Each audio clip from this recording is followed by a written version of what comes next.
changing our schedules around. The Lord has been changing our schedules around to such a degree.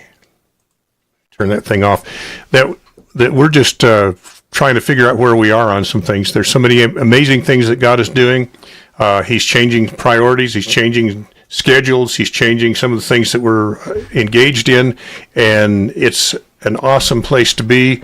But I'll tell you what, the flesh doesn't like change. And is that right, Cipriano? Are we on track here? And what do you have for us this evening here, brother?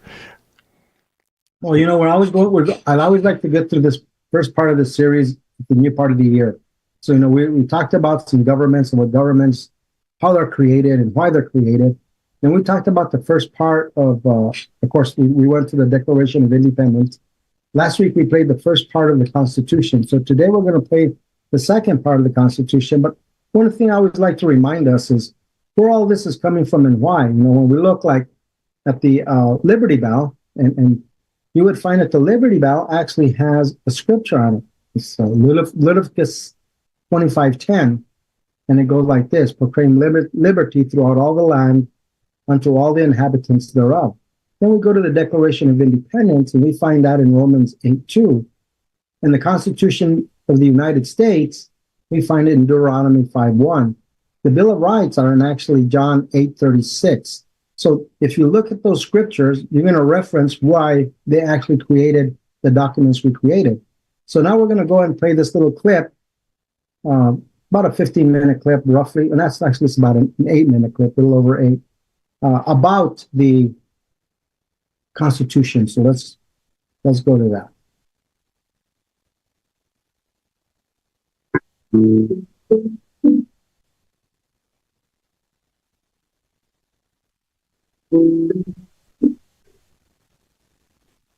We're not on our screen share there, Cipriano. You're not. Let's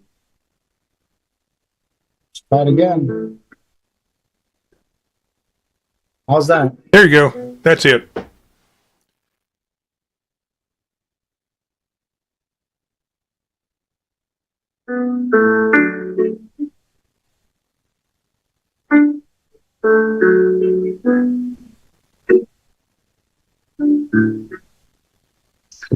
Hello, this is the U.S. Constitution, 5 Key Concepts Everyone Should Know, Part 2, and this is a continuation of Part 1, which you should view first. Now let's move on and talk about the 3 branches of government and how they're designed to operate. As we take a look at the 3 branches of government, this will not be a detailed analysis. That could be a multiple hour-long course, but it should be an effective overview that'll give you a sense for how the branches operate and their roles and responsibilities. First, let's take a look at the legislative branch, Congress. And as we've already said, Congress has the most space dedicated in the Constitution for describing its roles and activities. And here are some of them. They're to borrow and coin money, to regulate commerce, to regulate immigration, to set up the post office and roads, to create an environment for good commerce, to maintain Army, Navy, and militias, to declare war, to conduct impeachments, to oversee the District of Columbia, and to make laws limited to the 6 purposes of the Constitution and these areas above. And you might want to make note of the fact here that there's 10 items on this list, and this is a summary list. There's actually a few nuanced more, but it'll give you a sense for the amount of responsibility. Next, the executive, the presidential office. As we've already seen, there's less space dedicated to that, and it's reflected in his responsibilities or her responsibilities. To be commander-in-chief, to appoint ambassadors, judges, and officers, to enforce the laws of the United States, to sign treaties and receive ambassadors, to grant pardons, and to give the State of the Union to Congress. And so you can see that this list of items is reduced to 6 rather than 10. Thirdly, the judicial branch, the Supreme Court. The smallest part of the Constitution dedicated to describing its functions, which include to take appeals from citizens, courts, and states, to make principled judgments, to ensure jury trials, and to uphold the Constitution. One thing that's worth noting here is you look at the fourth item on the list, to uphold the Constitution. It's a common mistake now to think that the Supreme Court is the final arbiter of what the Constitution says. But in fact, how the Constitution is set up, all three branches are to uphold and to interpret the Constitution, not just the Supreme Court. Even at the founding, there was a great concern over the Supreme Court and possible judicial overreach or judicial tyranny because judges were appointed to life. And there was a feeling that the accountability judges might have or not have would allow them to encroach on the other two branches of the government over time. So concerned over this was even Jefferson at the founding said this: the Constitution is a mere thing of wax in the hands of the judiciary, which they may twist and shape into any form they please. And so as we look at the state of things today, it seems as if these concerns have manifested themselves. The balance of power over the court, interestingly enough, is that Congress actually has the responsibility for establishing the jurisdiction of the court. They can limit what the court can actually rule on. And then Congress also has the power to impeach judges when Congress feels like they're operating outside of constitutional bounds. So in summary of these three branches, Congress was designed to be just slightly more powerful in this balance of power concept because they were closest to the people, and that's the House and then the Senate. And as you saw in the constitutional flow, that first section dedicated to Congress has the House responsibilities listed first and then the Senate. And so even the layout of the Constitution bears out that fact. The president is powerful in war and in keeping the law. Otherwise, he plays kind of a medium role in the balance of power. And then the judiciary was designed to be the checks and balances on the other two branches, but designed to be least powerful with the least responsibilities because judges were in fact appointed for life, and they knew that there was grave concern there with the possibility of a creeping judiciary over time. The last thing we want to touch base on is the Bill of Rights and how it reaffirms and limits of the Constitution. And this is just a brief remark on the Bill of Rights, as there'll be another web seminar dedicated to it in more detail. But the Bill of Rights has item 1, which I'll at least mention here, that says Congress shall make no law respecting the establishment of religion or prohibiting the free exercise thereof. That's the whole separation of church and state debate that goes on today. That's not actually in the Constitution, but these words here of Congress's limitation of not making a law that establishes religion is actually the constitutional phrasing.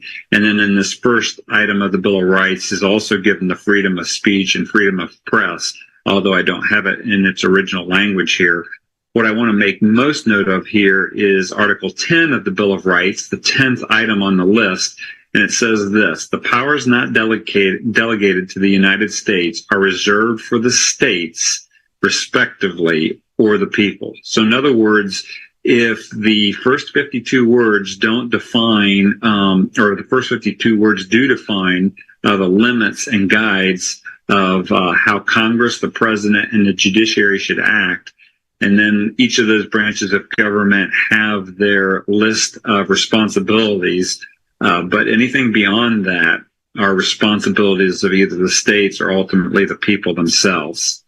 On September 17, 1787, the United States Constitution was signed by 39 of the 55 delegates attending the Constitutional Convention. So now that you've heard this, why don't you be a difference maker? One key item is to know that the Declaration of Independence and Constitution are designed to work together.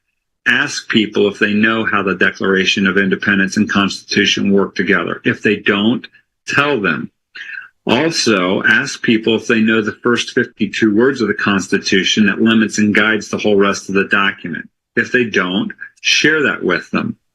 And so you can have a better understanding of the Constitution than 90% of Americans if you master these concepts by simply knowing these two concepts of how the two documents work together, and then the fact that the first 52 words of the Constitution form its core. Don't let others tell you what these documents mean when you can know it for yourself.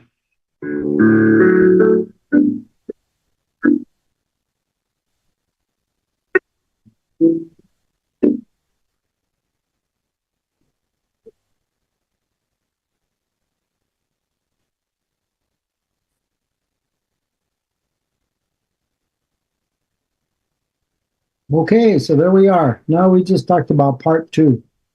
The one thing that I would like to emphasize about this thing, and we brought it up, is we brought up about the House and the Senate. We recognize that the House is closest to the people, and that's the reason why there is the House of Representatives. But the senators, did you know that originally the senators were not elected by the people? Did you know that the whole idea about the senators back then was to be actually appointed by the state legislature in the interest of the state? I'm bringing this up because there has been a change, and I'm not saying it's a good change or a bad change. I'm just saying there's a change. The way things are going, you might say it's a bad thing. But the thing is originally, folks, the senators were actually appointed by the state legislatures at one time, never elected by the people because they're not closest to the people. When we look at the House of Representatives and we look at the Senate, Senate is known as the upper chamber. The reason for that is because it's closest to the legislative branch. This is where it gets the impeachments and so on and so forth. So this is just a food of thought. Anybody else have any comments or anything today? I think it's I thought critical it was interesting in the limited powers of the president, in the list. And of course, we kind of switched that around, right? The most powerful office in the world, and it is, but again, our three branches was to level the playing field for everybody. The other was the border crisis. Of course, we're going through that, the immigration stuff. They're trying to pass the law. What is it? 5,000 people can cross over the border, and then they'll stop it for a while until the next day, and then more thousand. It's almost comical, but it's not comical at all because we can't continue to sustain all this incoming stuff, no matter what we think, and especially with the economy. I think we're really headed for the biggest bust we've ever seen. And actually, I've seen reports and I've heard where people say, if you judge the world and America specifically during the Great Depression, that it is actually worse now in America than it was during the Great Depression. So I think there's going to be a huge wake-up call coming, and a big fight going into the elections. But anyone who watches this program, Cipriano, and I say it all the time, share these things with every American that you know, and share it with people outside of America to warn them about what's going on in their own country and where they should be standing, lining up themselves with the will of God. Yes. Amen. And I was just impressed with the fact that the Congress, the House of Representatives, is really in a little different place, a place with more authority, and the fact that, and then I didn't know that the House of Representatives, at one time, according to constitutional precedent, was placed in there by the state legislatures. That would make a huge difference in our governments if that were in effect right now, I believe. Yes, indeed. Yes, indeed. Anything there, Jim? Just relearning and relearning and relearning, and to see the departures that we had from the intent of this. And we're, again, you've been saying about the importance of education and reading it, know for ourselves, and that's what the American Liberty Ministry does. It's just a repetitious, and we get to understand this up there and start speaking it, because we get into, like even yesterday's conversation on Monday here, we start talking, getting to the politics and things like this, and we take off in different direction. We got to be balanced in all of the Word of God, balanced with the understanding of the Constitution, the limitations that are there. I mean, it's written, this is what we follow. And to depart from that, and to recognize that as a departure, see, we're like we're reading from the Bible from 1 Corinthians chapter 12. Did you not know? Are you ignorant? We're ignorant, okay? And just recognize we are ignorant about all these things and the workings, and the approach of how we need to do it. We, in our election that's coming up, even the referendum for New Mexico here, we got these 6 ungodly laws. And talking to Annette Castillo, she was on our Valencia County. She's one of the, I guess, what do you call it? I forget the name of the title of the position, but she's the head for the group here. Not all about God. What is it? Better New Mexico. Mm-hmm. Better. what is it? I forget. Better Together, New Mexico.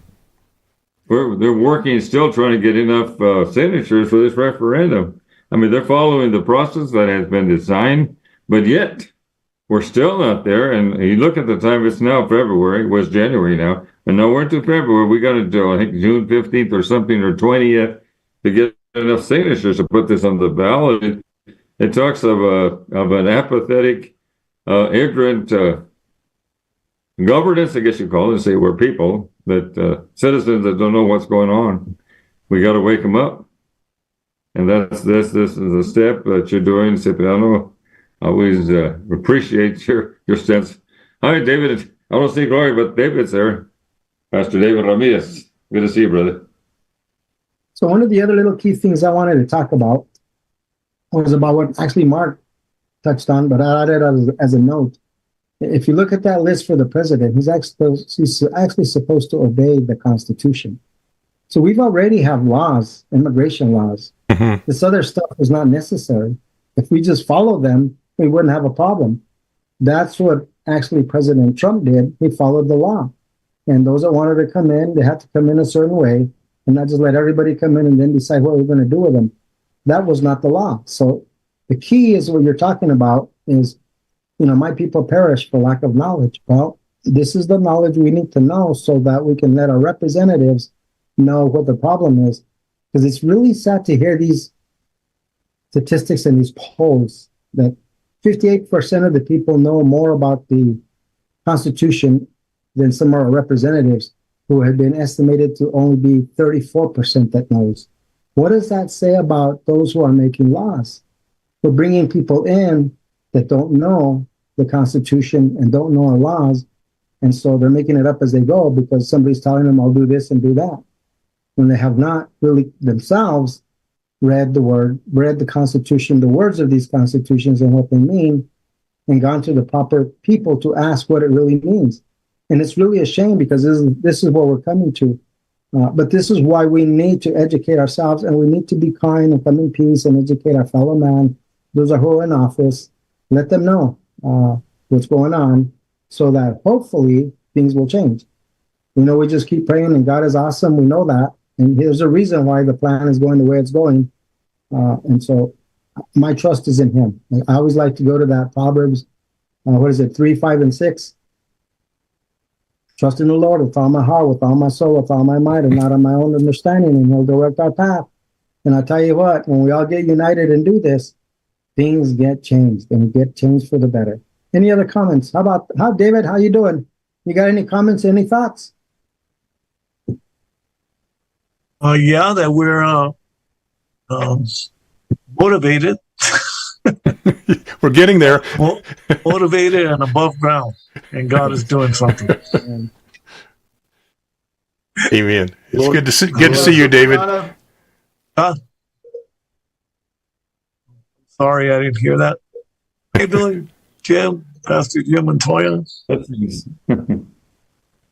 Blessings. I was going to say, I felt that Jefferson was a real genius to have the insight on the court situations and appointed judges for life. And look where we are today, because they're calling shots that are in no way upholding the laws of the land. And it's all set on precedent. And they can pretty much come and go as they please and make up laws as they go along when they're not the law writers. But they seem to be in many ways, or at least Congress is following suit with it. Well, here's the thing about that. When you actually look at the Supreme Court actually gives an opinion. Now, what people have from generations to generations think that because the Supreme Court has made a decision that is final. No, folks, it's supposed to be an opinion. Mm-hmm. The only one supposed to really judge is we, the people, because that's what the grand jury comes about. We're supposed to have the last say. This is a government of the people, by the people, for the people. This isn't a government for the servants, by the servants, for the servants. That's not the way it was designed. Now, we can talk about whether it is or isn't and what we see, but the reality is what it was intended for, and we need to remind ourselves what it's intended for, and we need to stand our ground lovingly, in peace. And we need to let them know that we are aware, and what they're doing is not the thing is according to our laws. Any other comments and thoughts? Well, there seems to be a lot of voices that are raising up right now. Some are just stressed, some are confused, some are mad, some are, their whole list.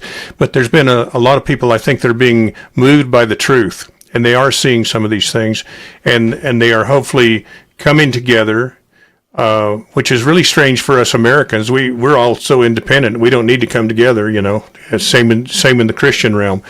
I'm speaking facetiously, of course. But we're seeing that happening. And Cipriano, you're in a place, I think you're seeing more of it than most of us probably. But is that not going on? This is true. There's a lot more groups coming aboard, talking about our Constitution. And one of the things that we're being reminded about, one of the mottos of America was united we stand, divided we fall. So the whole idea is, and we see it from generations to generations, and it shifts a little bit. But I'll give you a good example of what I'm talking about. I remember talking to my dad as a World War II veteran, and he was telling me that a lot of people before World War II would bicker and so on and so forth and have all their opinion, but when it really came down to it and all things really got where they were in World War II, they all knew that they had to unite. And can you imagine what the people were able to do when they united? We saw it. Look what happened in the World Wars. Could you imagine if the people united? We could just change it all.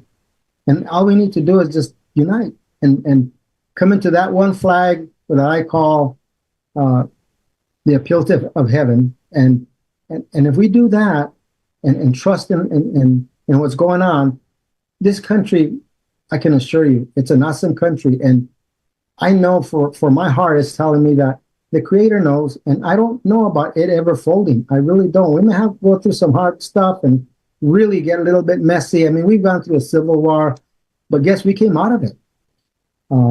So that is my hope. Any other thoughts? Well, mentioning the Civil War, I'll tell you this, talk about hope, is every worst case scenario here in America birthed Great Awakening or revival. And I think, honestly, I think that's where we're heading. Mm-hmm. It'll cost us for sure, right? Anything that's worth something's going to cost us. It's a travailing that's going on, I think, in the prayer movement that's going to birth this. And again, it's in aligning ourselves with the Word of God, the will of God. And as a nation, again, when they studied all of world history, I mean, to come up with the ideas that they had, and they thought through it all, and they even argued over it. Again, like I said, with Jefferson saying, "Wait a minute, this, the next," and and it's like they saw the future based on history and based on biblical truth, and we just can't deny that. Whether they were deists and all the arguments of American history today, but it's very clear, as you said, Cipriano, the majority of them believed in nature's God, right, and the Creator, the providence of a Creator, right? All men are created equal. There was no denying that, or they wouldn't have put their name on that piece of paper. The thing you reminded me about when you said that, it reminded me of when I was researching the Constitutional Convention, and they were having a hard time, and they were starting to get to bickering and so on and so forth. And there was this individual, an elder, who stood up and said that maybe what we need to do is break away, for even God knows, even the fall of, I think it was what is it, the dove or the sparrow, whatever that falls, recognizes and knows. And he says, maybe what we need to do is just stop, go and pray, and then come back and come together again. So they went to a little church, and they're in New York, and they all got together and prayed and asked the pastor to pray. And when they came back, every arguments that had been out, everything just got smooth, everything came together, and guess what? Now we have a constitution. It reminds me about the thing about the battles of Israel went through. Every time they prayed and asked God for guidance, they won. But guess what? You remember the times when they didn't pray to God and what happened? And what did they do? They went back and readdressed what happened and what they needed to do. What they do, they went to God. And what happened? They started winning again. So this is a very important concepts and principles we're talking about. And these are the things that will bring us united. The other thing I wanted to bring up real quick when we're talking about our American mottos and themes and stuff. We all look at the American flag, And you know, the colors actually have meaning. And I used to love, and I like history, guys. So I'll share with you what the colors mean. If you look at the red, white, and blue, red is bravery, white is honesty, and blue is justice. So if you remember as a young kid, some of us remember the guys in blue, we all knew it was about justice. We don't have very many individuals wearing blue uniforms these days. They're different colors, but they're not necessarily blue. It may be telling us something. Any other thoughts and comments? You know, I repeat this every once in a while, but our good friend John Robb, who's getting ready to go to, where's he going? Ukraine again? Romania, back over there, with prayer teams. Where at? Strasbourg, France. Yeah, he's going to France and Brussels and some of those places where the core issues are. But one of the things that he has said over and over again, as he's expressed his testimony about the 9 countries where he and prayer teams went in, and the same day or the next day, as they prayed, the civil war was declared over, the dictator was disposed of. All these things happened almost immediately. Now, this is over a 40-year period. But he said that one of the things that really stood out about everything, he said when it started happening was when the people came together, they began to forgive and release one another, come into one accord. And these were people that had been at war, you know, with each other and seen terrible things happen and been a part of that. But he said when that occurred, that oneness started to prevail. Forgiveness, restoration, healing. He said the power of God just burst forth, and they were praying. I mean, without question, it's not the word and the prayer, of course, goes along with that, but the coming together, laying things down, putting our pride aside, is huge on dealing with these kind of things, and that's what we're talking about. There's still great hope here, Cipriano. Oh yes, there's always hope. There's always hope. You know, wonderful things I'm reminded about this time is, you know, when people are comfortable, you can tell them about the Constitution, and I've been doing this for a long time. And so, yeah, that's good. That's all nice and fine. Mm-hmm. But guess what? When the you-know-what hits the fan, and they start looking up, they start looking at what's really going on, then they really want change. This is what's really going on. We're really hitting the fan here, so we're going to have to make some changes, and that's what's happening. It's getting hot, isn't it? The wonderful thing about all this, we're almost coming up to the end of our time, so I want to share with everybody, come and join us here at this station. There's wonderful programs we have here. Join us next week. We're going to continue with the Bill of Rights. And this will start explaining to you what your really rights are. A lot of people don't know. They just think about 1 or 2 rights in the First Amendment. Did you know there's actually 7? Think about that. Come and look about that and see what 7 are on there. So come and join us next time. Anything else, guys, before we close it? I think that's about it. I'm going to switch us over. And blessings, everybody. We'll be right back.